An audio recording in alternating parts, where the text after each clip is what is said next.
বন্ধুরা, ফ্রি কিচেনে আমাদের সকলকে স্বাগত। আজকে আমি বানাবো সম্পূর্ণ নিরামিষ বেগুন। এই বেগুনের রেসিপি থাকলে অন্য কোনো রেসিপির দরকার লাগে না। একটাই পদেই এক থালা ভাত খাওয়া হয়ে যাবে। দুর্দান্ত স্বাদের হয়। দেখুন বেগুনগুলো আমি গোটা নিয়েছি, কিন্তু মাঝখান থেকে চিড়ে নিয়েছি। ভিতরে পোকা টাকা আছে কি দেখার জন্য। প্রত্যেকটা বেগুন এইভাবে মাঝখান থেকে চিড়ে নিয়েছি। আমি গ্যাস বসিয়ে দিয়েছি। গ্যাসে দিয়েছি সর্ষের তেল। তেলটা না ছেটকায় তার জন্য অল্প একটু লবণ দিয়ে দেবো। এই বেগুনগুলো আমি হাই ফ্লেমে ভেজে নেব। দেখুন বেগুনগুলো ভাজা হয়ে গেছে, এর চেয়ে বেশি আমি ভাজবো না, তাই বেগুনগুলো তুলে নেব। ওই বেগুন ভাজা তেলের মধ্যে দিয়ে দেবো কালো জিরে, দুটো চেরা কাঁচা লঙ্কা। আমি একটা মশলার পেস্ট করে রেখেছি, বাদাম, তিল আর আদা, সেটা আমি এবারে দিয়ে দেবো।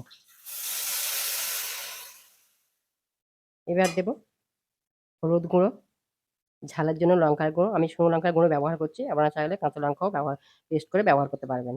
আর দেবো পরিমাণ মতো লবণ। এবার দেবো ধনে জিরে একসাথে আমি গুঁড়ো করে রেখেছি, দিয়ে দেবো।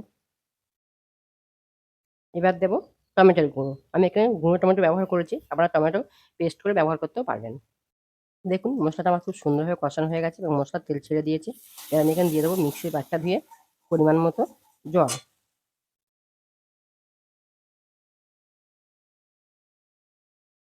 এবার আমি বেগুনগুলো দিয়ে দেবো। এবার আমি দেবো অল্প একটু চিনি। দেখুন আমার নিরামিষ বেগুন রেডি হয়ে গেছে, আমি নামিয়ে নেবো, তারপরে দেখাবো।